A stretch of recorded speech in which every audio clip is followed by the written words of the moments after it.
নিয়ে সরকারি অনুদানের অর্থ সহায়তায় নির্মিত হচ্ছে চলচ্চিত্র নেকাব্বরের মহাপ্রয়াণ। কবি নির্মলেন্দু গুণের কবিতা থেকে ছবিটি নির্মাণ করছেন মাসুদ পথিক।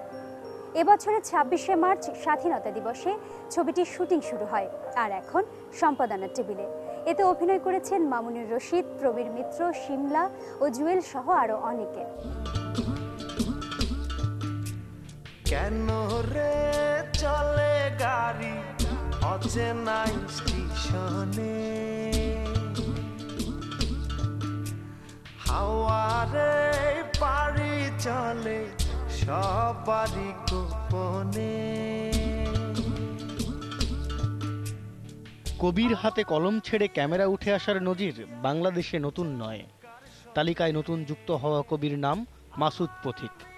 অগ্রজ কবি নির্মলেন্দু গুণের কবিতা নেকাব্বরের মহাপ্রয়াণ নিয়ে পূর্ণদৈর্ঘ্য বাংলা চলচ্চিত্র পরিচালনা করছেন এ তরুণ কবি। শুটিং শেষে সিনেমা এখন সম্পাদনার টেবিলে। এমন অবস্থায় বিগ পিকচারের মুখোমুখি এ কবি কাম চলচ্চিত্রকার। আমি একটা স্লোগান সামনে এনেছি, সেটা হচ্ছে রিয়ালিজম।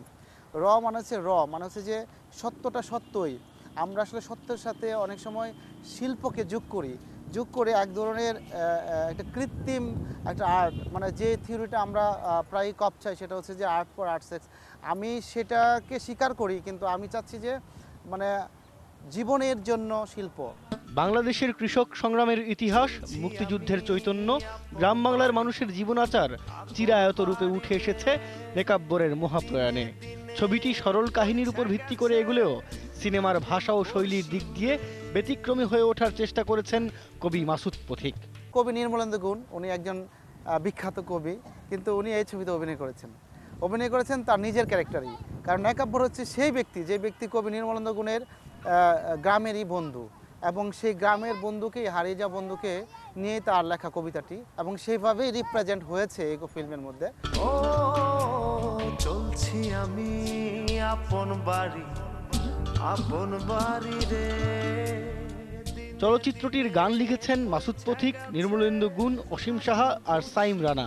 মিউজিক করেছেন বেলাল খান, মুশফিক লিটু, প্রিন্স মাহমুদ, সাইম রানা আর মাহমুদ সেলিম। গান গেয়েছেন মমতাজ, প্রিয়াঙ্কা গোপ, সাইম রানা, দিদারুল করিম, বাপ্পিরাজ আর বাদল শহীদ। গানগুলো নিয়েও ভীষণ আশাবাদী পরিচালক।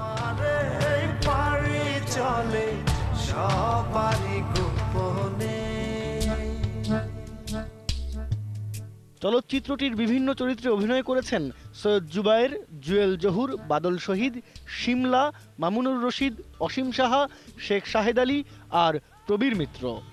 যথেষ্ট ধৈর্য সহকারে সে শট নিয়েছে এবং তার প্রচেষ্টার আমি প্রশংসা করি।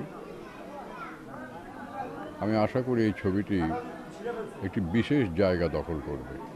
তো আমি এটার শুভকামনা করি এবং আমার এই শেষ বয়সে একটি ভালো ছবিতে অভিনয় করলাম, এটাই আমার বিশ্বাস। সিনেমাটি দেখতে ইতিমধ্যেই দর্শকদের মধ্যে তৈরি হয়েছে আগ্রহ। সিডিও বড় ভূমিকা রেখেছে তাতে। বড় পর্দায় সিনেমাটির অভিষেক দেখতে দর্শককে অপেক্ষা করতে হবে জানুয়ারির শেষ পর্যন্ত। সময় হলো খানিকটা বিরতি। আরো খবর নিয়ে ফিরে আসছে